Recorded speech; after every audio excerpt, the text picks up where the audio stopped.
On today's Park Bench Perspectives, my co-host Mike Hammer and I talk music, house parties, and growing up in St. Louis Park, Minnesota. So grab a seat on the bench and join us.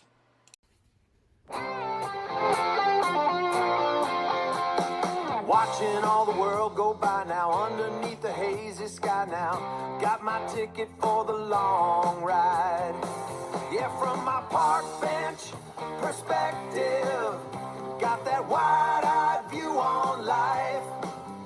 My park bench perspective, helping me to win the fight. How you doing, Mike Hammer? Hello, Carlos Figueroa. Fancy meeting you on the bench again. It's great to be here on the bench, sharing perspectives. We're going to talk some more about music today. And, on the Park Bench Perspective? On the Park Bench Perspectives, absolutely. That's what we're going to do. Cool. I like that. Yeah, music. We don't play music. Yeah. We're not instrumental. Yeah. Like I've talked before. I try. Yeah. I'm not a quitter, but I try. But well, I in high school bought an electric guitar. Now, it was not a very good electric guitar. I got it at a place called LaBelle's. If you remember LaBelle's, it was a catalog store. LaBelle's had a fancy catalog, and you could go to the shelves and you could see the stuff, but then you would get like a little tag, and you would go up and you would pay for it, and then it would come down this conveyor belt in these little buckets, and then you would get your stuff. And so it was a LaBelle's guitar. Yep. I did not have the ear or the physical ability. My fingers hurt. Yeah. I was like 14. My fingers hurt, and that was the end. I never took a lesson. But you said, "Hey, Carlos, that guitar is gathering dust. Would you let me part with it so I can learn, or will you part with it so I can learn to be a musician?" And I think you took some lessons with that bad boy. A lot of lessons. I took a lot of lessons from people, friends of ours, Yeah. Devo, Brian Berg, a few others. No, could you actually play anything? I could play, so I got decent. I would have been a good rhythm one, just strum this over and over again. And I got decent enough, and then, I don't know. Do you think that you might want to write, a new jingle for Park Bench Perspectives? Writing one and having people willing to listen to it are two different things. But you know what? We'll let the public decide. We'll write something and we'll do it. Not. And actually, the reality is, neither of us have very much musical talent, if any at all. So if you have musical talent and would like to put together something for the Park Bench Perspectives podcast, we will gladly accept your song. Put it on there and run it. But yeah, that.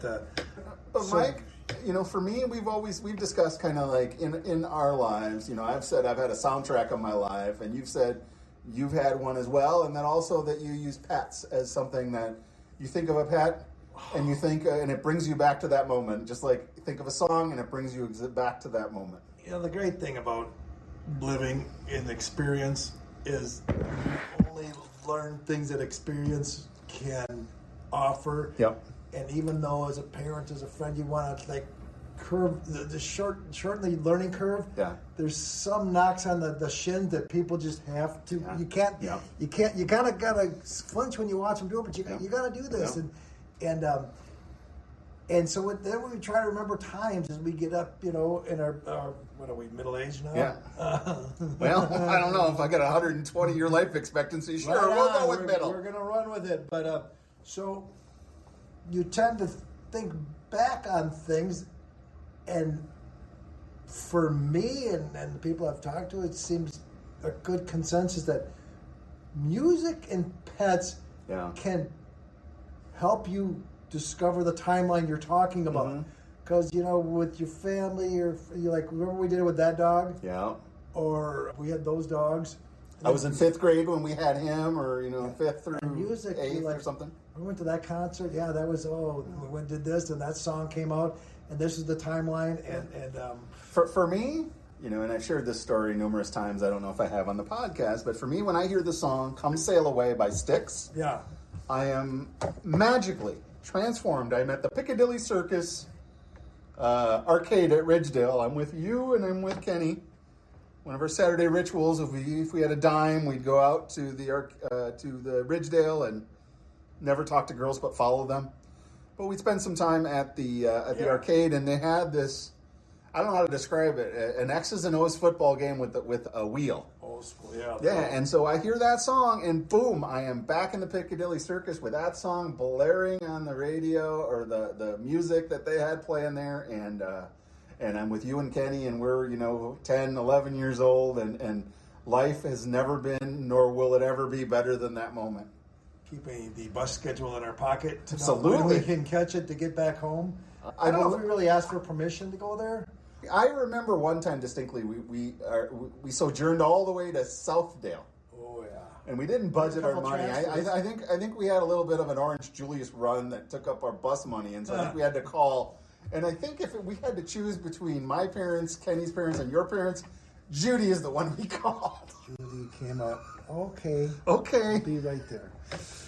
How'd you get to Southdale? But okay. There was transfers. Another time I'll tell the story about when we skipped 8th grade class And went to the Twins opening day by bus. Dave Schmidt, Dean Hela, and Todd Bugan and myself. But that's another story. How we ever found 3 transfers on buses to show up there, and then the way the sun went, we were burnt on one side of our face and not on the other. But funny story about So 8th grade, that would have been to Met Stadium. Met Stadium outside. It was a gorgeous day. For $1 million, if you asked me how can you get to Met Stadium from St. Louis Park via the MTCs, I would have said no way, and you managed it, huh? I don't know who brought up the idea of taking a bus, and then who was diligent enough to say, let's see these through. I know when you used to go to the bus stops, you could see all the routes. Yeah. They'd fold up, put it behind plexiglass, whatever, and go here to here to here. But I don't know, because you couldn't Google, I want to get to the old Met Stadium, and it'll tell you. There was no AI. But funny, I'll tell one story about the pets where it put me back. I know it put me back in Bridgman's. Yes. Or not Bridgman's, 31 Flavors. 31 flavors. Yep. Texatonka up there, and had a lot of flavors. You tried a few, but you had your favorites. You're like right now, people. How about this? And I'm always like, I'll just go with the Cherry Garcia. There you go. Because Cherry Garcia. It's really good. And so somebody came there with a car full of puppies, and was like let them out in the parking lot. And basically said, we need to get rid of these puppies now, or else they're going to go to Humane Society. Oh my God, that's horrible. And, they just kill them there. So this is a horrible story. I was 13. We were up there on 10 speeds on Yeah, bikes. yeah. And I'm like, we're playing with the puppies. And of course, in my mind, this one was like, just wanted to be my dog. And like, how am I going to do this? At that time, it was just me at home, my sister, my brother, and my mom, just the 4 of us. And we were one day at a timing it, like the show, getting by. And I'm like, I want one of these dogs. I'm like, how am I going to carry it home on my bike? And then somebody that worked at 31 Flavors says, well, when the ice creams, when we empty them, and they're all out of ice cream, we run some out, and they're the big brown circular containers the ice cream came in. Because I can give you one of those with a top. And I'm like, all right, well, we're figuring out things here. And then I did remember going to the phone booth, back when you had to go to the phone booth, have a dime, and call them, I got a surprise for you. Don't be mad at me when I get home. And she was like, okay. Okay, I'm gonna go Cliff Clavin on you, and we're not talking anything about music, as you may have noticed, but that's okay. There's this phrase. I actually I thought of doing a podcast on like the origin of phrases, and then I found out there's like 50 million podcasts on the origin of phrases, but you just did one of my favorites, which nobody born in the last 35, 40 years knows, which is I'll drop a dime on you. Which was I will snitch on you, because I will put 10 cents in the phone and call the authorities and snitch on you. So I'll drop a dime on you, and that does not work for people who thought phone calls were a quarter, and it certainly does not work with people who don't realize that we had little metal booths that people would sit in and make phone calls from. And it doesn't hold the same meaning to a dime bag, but it does not. It does going not. on. But speaking of musicians, I'm a big fan of Dimebag Darrell. Dimebag Darrell. I like it. Oh. So we'll get to the end of it. So I'm riding my bike with this puppy. It was a black mix between an Irish setter and a black lab. and in this little ice cream pail, riding it home. And I know that was, I don't know why I thought at 13 with life and school and sports, I could take care of a dog, but you took it on, you did what you had to do. Well, you actually now are making me want to talk about transportation, and one of my favorite My Camera stories, and we can cut it if you do not want to have it out there. But there came a time when you were into botany, and you were very much into plants, and you were, on the extreme west side of St. Louis Park, and there was this big tall plant, and you wanted to liberate this plant. Yeah. And it was a tall plant in a planter, and at the time, it was before you had your license, and so you were on your moped. With one of those Menards 5-gallon pails. Yes, and so it was you. It was your co-conspirator, who shall remain nameless, sitting on the back of your moped, holding the big, tall plant going down Cedar Lake Road to your house. Yeah. And he kind of had it on one thigh on the side, so it was like sitting down somebody's just sitting there with this. And then I recall that your mom's boyfriend at the time said, "Hey, I noticed you have that plant down in the basement. Yeah. If you put it in the shower, it might grow better because it has more of a tropical feel to it." Yeah, we got all kinds of help on that plant. But you know what? You've always been into gardening. We furthered that plant to a stream of plants, but once again, statute of limitations is gone, and right now it's legal for everybody. It's perfectly legal to have a garden. I don't know what you're talking about. We had a garden, and that was. But I mean, I think I told the story already, or it may have hit the cutting room floor when we were 14, and a guy who was our baseball coach. Oh yeah. Said, "Hey, go to the store." And he was hitting on this girl. He's like, "Hey, take my car, go to the store and get some whatever." And the candy. Okay. And we came back. Yeah, the whole we went on a bit of a joyride in his car, and it was we were 14, and we came back and we're laughing. He's like, "What's going on? He goes, "I can't believe we didn't get caught." 'Cause we drove over to Todd's. He's like, "How old are you guys?" We drove over to Todd's. Todd, we got a car. He's like, "What? You're going to go to jail." You want to go with us? No. So we. Well, I remember you were like chill, and then Todd got in your head and was like, "Oh, you're going to go to jail," and then you were nervous on the way back. We got to drive back, but I remember telling Bryce like, "Well, I thought at least you had your permits." We're like, still illegal, still not legal to do it, regardless. When we were little kids, like 11, 12, I recall being in the car with you and Judy, and then it was like, "Can I steer?" Oh yeah. And so you're steering, and she's driving, and I'm like, I normally don't wear my belt in the back seat, but I think I might put it on. You guys still have them back here? Seat belts. Oh, let me ask you this, because I like asking you questions off the cuff, not to test your memory, but I think I get better answers. Were you ever a headphone guy? Like, did you ever have like a Beats, a Walkman? Yes, I do remember at times I had it. It seemed like there was just one more thing to have to remember to bring and have it work. But yeah. So I listened to a lot of music.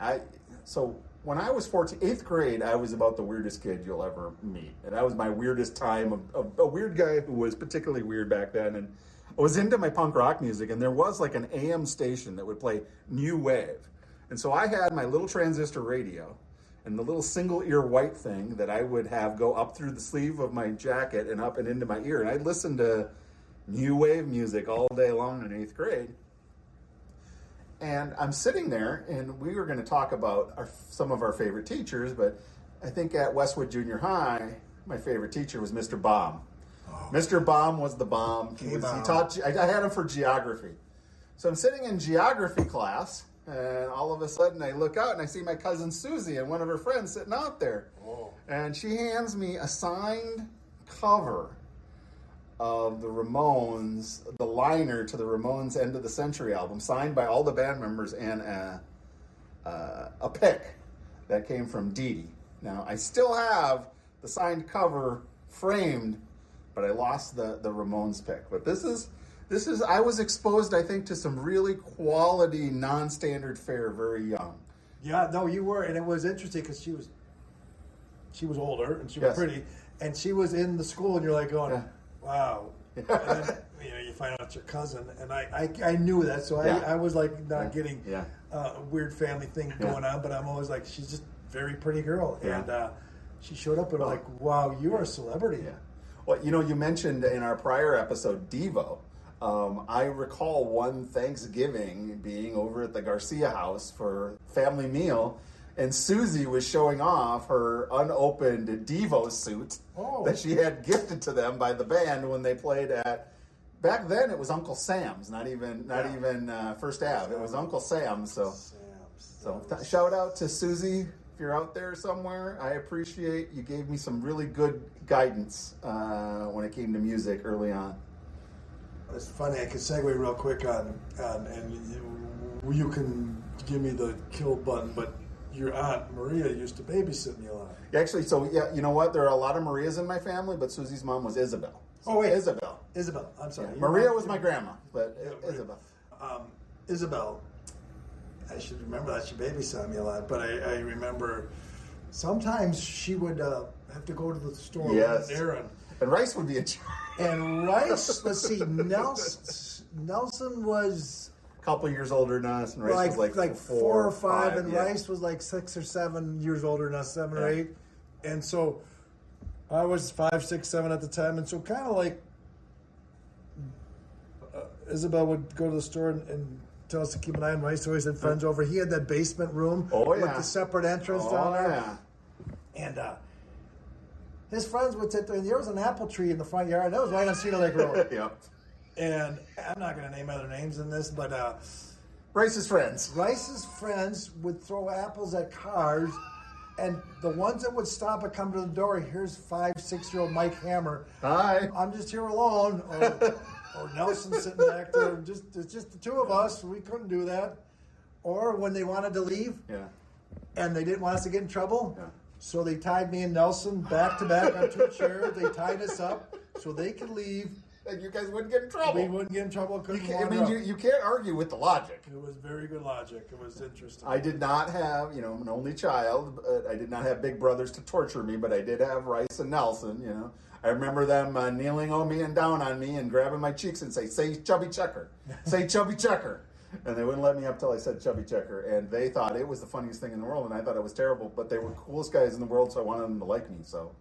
And we played football, and when Nelson would come over, it was Nelson and Doug, Ken's little brother, against the three of us. You, and Kenny, and we'd always lose still. It was so fun. Oh my God, it was honestly some of the greatest times in my life. Were just playing that silly game, and he'd always do the Doug between his legs play. And it was that little. It wasn't even really a park back then. They added the park part, but it was like this field of before a bunch of developments came in. By the swamp, kind of, and the places we learned to play, and that was fun. But okay, so we're back to the music.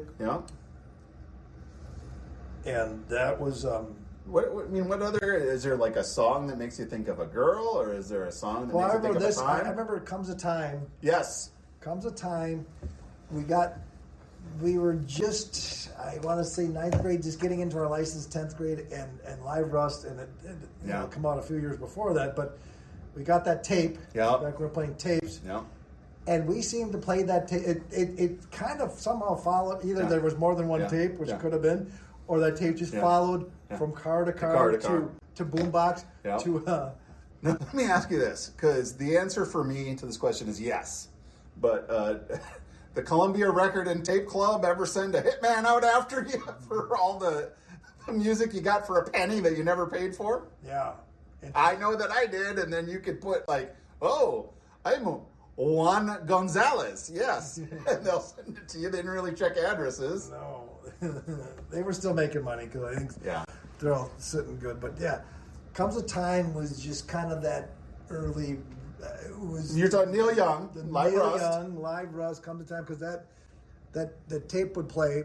Sugar Mountain started out. Yes. It's just born to, and right away the whole tape played. Yeah. Every song on the tape played, but we You're not going to play anything because you can't. No, but we just that lyrics from Comes a Time, and it was kind of that anthem of where we were with our experimentals and Yeah. this, and lying in a burned out basement, rage against going against the war. And and he says I Full felt moon like in my eyes. felt like getting high. Yeah, and if you were on the Ed Sullivan Show, you'd probably say felt like getting by. Mm-hmm. But it was one of those. Parents seem to play that off as like the commercials from the 50s, how they made it sound like this is the most worst thing you can put in your body. Yes. And you're like, we went to school on the tail. Reefer madness was still the thing. It'll cause you to become a juvenile delinquent and this and that. And when we're in high school, it was just say no. It was very quaint. If you ask me, thinking back to some of those messages, because you really did have people believing that if you smoked one marijuana, you would go into a mental hospital. It's funny because somebody just asked me yesterday about people that smoke pot. They're called stoners. Yeah. And the people who drink are called drinkers. Yeah. And then if they drink too much, they're called drunks. But stoner seems to always and it's the drinker that don't like to smoke. 'Cause like you stoners are like, well, you're a drinker. Well, drinking's not that bad. Come on, it's the same freaking thing, but it's just Well, you know what? I would argue that there are far, far, far, far, far, far, far, far more dead people in the world due to alcohol than marijuana. True, because you don't get a shot of. I mean, if you get into an accident when you're high, you're probably going 22 miles an hour. Yeah. The old, you're just taking a shot of courage, you're going to do stupid stuff. Yeah. I got plenty of stupid stuff stories, and did end up in the hospital, but not to my demise, evident by being on this podcast. But you just totally logicked the crap out of that. That was awesome. You just proved I'm alive. That was very, I paid a lot of money for undergraduate philosophy classes that took months to do what you just did. So we were talking about the word stoner has said, people go, you're a stoner. Yeah. Well, you're a drinker? Well, drinker, like, yeah, I drink, it's been social and that's where we get it. But you're like, I don't know, the worst case scenario is maybe you ate too many chips or not clean up your room because you got high. One of the things that kids do is they try on different personalities. As they're growing up, they try on different personalities as they try to figure out. It's a natural part of growing up. And I think earlier than some of my peers that were athletes, my friends from athletics, I kind of got to the dark side sooner than them. And I remember being a freshman in high school, and I brought in a copy of High Times magazine.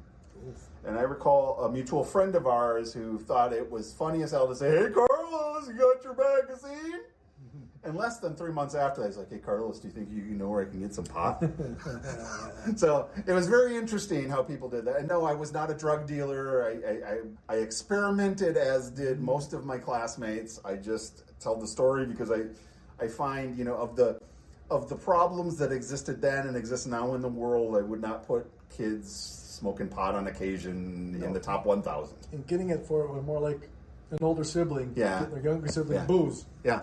It's like, we're not going to kid ourselves. We talked about, our graduation party, we had kegs purchased by our parents because that's what people did, and it was no big deal. And once again, yes, as a lawyer, should a parent provide alcohol to minors? No, that's really stupid. I would advise you not to do it. But we did think like that back then. And there was still a lot of drop your keys, you're not going anywhere. And if you did, you stole your keys back, and damn it. I won't. I joked in a prior episode about that new amphitheater in Shakopee. Yeah. And, I said, I really want to know what the parking and driving, traffic situation is, because honestly, I have more fun if I get a hotel and if I don't have to worry about how I'm getting home. Shows on the road are always so much more fun because you don't got. Because you don't have to think. You totally break away from your responsibilities. Yep. You don't have to get back into. I need to be now. If you got a show on a weekday and you got to work the next day, it kind of is a bit of a buzzkill. But wait, I got to get home. I got to get up in the morning. And you're like, and that's actually something that changed. How I was probably in my 30s before I have to work tomorrow was a factor. Yeah.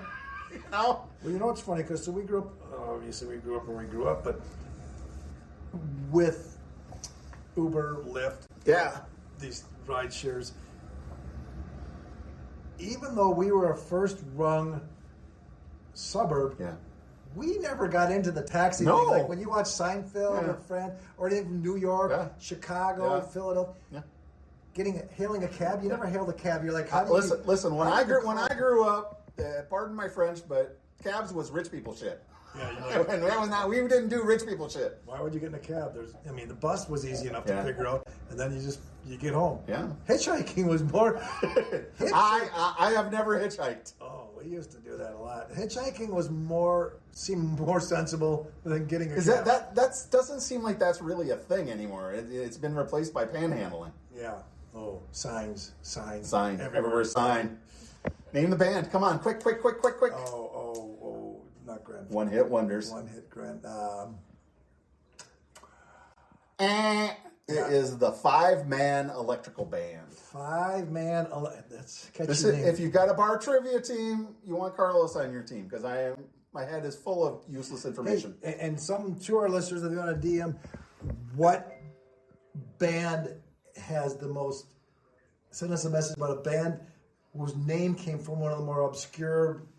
People don't know how that name came. Oh, wow! Send us a note on that. We'll talk about. I've got a few good ones there. Like, how did this band get the name? And you're like, I never would have thought that. Makes sense, but never would have thought it. And any of our friends that are in bands, I'm thinking Mike Schultz. I know you joined Uncle Chunk after it was an established band, but Ground Control, I think, is pretty clear where it came from. But we're involved in naming Paragon. It would be fun to hear the story of band names. I know that I've seen interviews with Motley Crue. Yeah. And their band before Motley Crue, the name that they were going to use was Christmas. That would not have been. That's not a hardcore name, man. Yeah. You throw Motley Crue, you throw a little umlaut over the U, and everybody's like, "Well, this is hardcore." All right, my camera. Well, we were all over the place today, as we are wont to do. We've talked about a lot of fun things, music and not music related. Quick question. There was kind of a little Bandshell off Minnetonka Boulevard in St. Louis Park, like between Jersey and Idaho. It'd be on the north side and it wasn't very. They never really did things there because now towns have a lot more. They do have things like Dan Israel brings up. They do stuff in the park. Yeah, and there's these smaller concerts where they're kind of free or they're whatever. But I remember, if somebody can remember this too, that lived in the neighborhood. It was on the north side, about a block off of Minnetonka Boulevard, between I want to say like Jersey and Idaho or Hampshire or whatever. I don't remember this at all. Maybe the size of the old one down at Lake Harriet. Oh, wow. Not very big. They could probably fit 8-10 band members up there, whatever. And it was like in a one block. We'll do some research, but if listeners remember it, let us know because I have zero recollection of that. Because we really in St. Louis Park have a great music venue, but Minneapolis is close. That's why you just go down to Minneapolis. Yeah. There was a place in Chillard Park called the Hippodrome or Hippogriff. Yeah. And it was music, cocktail loungy kind of a place. That. Yeah, I remember that. That was Other than that, live music. Was there live music at the Ambassador Hotel ever? Oh, I want to think in their main dining room they got people in there. Yeah. I did remember seeing back in the day, many moons ago, our classmate Stephen C. Anderson playing the piano at Byerly's there in St. Louis Park. Dayton's, Byerly's. Yeah. But not exactly what one would consider a fine music venue. And of course, there was the aborted concert at our graduation party that was stopped by the neighbors. I wonder too, here's another thing. People maybe our age could see if their kids do it or the younger generation. We'd go and we'd listen to bands at houses a lot. Yes. And it was usually, and the houses, I just looked up, because a little trivia for all you that didn't know that the inventor of the game Twister is from St. Louis Park. No way. Throw random things out there. But in most of the houses in St. Louis Park, like 65% of them were built in the 40s and 50s, post-World War II. So they're not that big. You know the footprint. We all know the design going, okay, that's the same exact house. There's stupas on this side or the stupas on that side. But they weren't that big. But I wonder if people still go to houses to listen to bands. I don't know. Do they have house parties even anymore? Because you said the kids don't drink anymore. They don't drink as much, and they don't whatever, and they don't. They don't. They don't ask people out on dates, and they don't drink. Well, you know what? If they drank and they had social lubricant, maybe they could ask women out on dates. I will say, college still does that. Yeah, especially good college towns. But, you're not hearing it around town where you, at our age, when we were young, there was people who are now our age, neighbors, that would be mad at the party because there would be keg glasses all up and down the street. I had some legendary parties at the old 2031 Hampshire. We'll talk about those another time. But, it doesn't seem like there's where you go. You never had a band at your house set up or play or? No, I would say at times people came with somebody had a guitar and started playing. Do you guys ever do anything like that at the Zenith house or?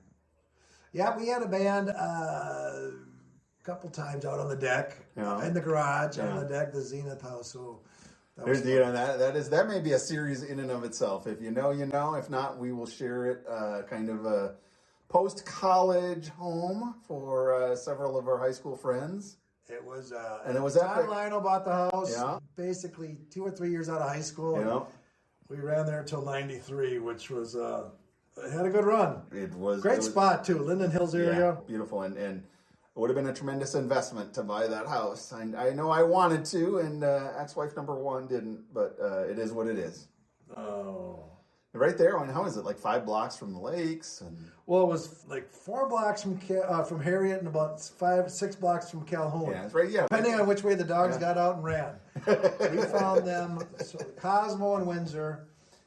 To anybody that came to those parties knew who Cosmo and Windsor were, but they every once in a while Cosmo was the male big black lab, and he'd like bend the gate to work, and somehow Windsor would get out, and somehow Cosmo would get out too, and if I got home and we got home, the dogs weren't there. We knew they were at one of the lakes swimming, chasing the birds, chasing the ducks, which is what you do if you're a Labrador. Yeah, I mean, that's what you do: is you find water and you swim. I'll tell my story about later on another show about rollerblading. Yeah. With the dogs, basically chariots of fire without the chariot. Oh my God! And having friends that would come and want to take one of the dogs. That's another story. We'll talk about that. All right, Mike Hammer, where can people get a hold of you? Well, they can listen to this podcast over and over again and spread it amongst the masses of the people. Yeah. They can also, if they want to make every step a little better in their day, we got the world's best and thinnest massaging insoles. When your feet feel great, the world looks better. And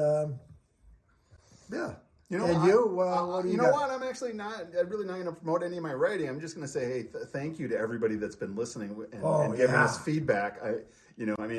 We are probably in the next day or two, we'll get to, our 1,000th listener. And that's beyond our wildest dreams. We're having fun. We want to make sure that we tell stories that are meaningful to you. So please send us messages, comment. Ideas. Send us ideas. We've got plenty of them, but we don't want to just talk about ourselves. We want to talk about our community, and we want to talk about what life was like. When we hit stop, you can talk all you want about yourself, okay? All right. With that, I think it's time to get up off the bench. Yeah, my coffee's run dry. The day's getting long. Carlos and Hammer out. Watching the world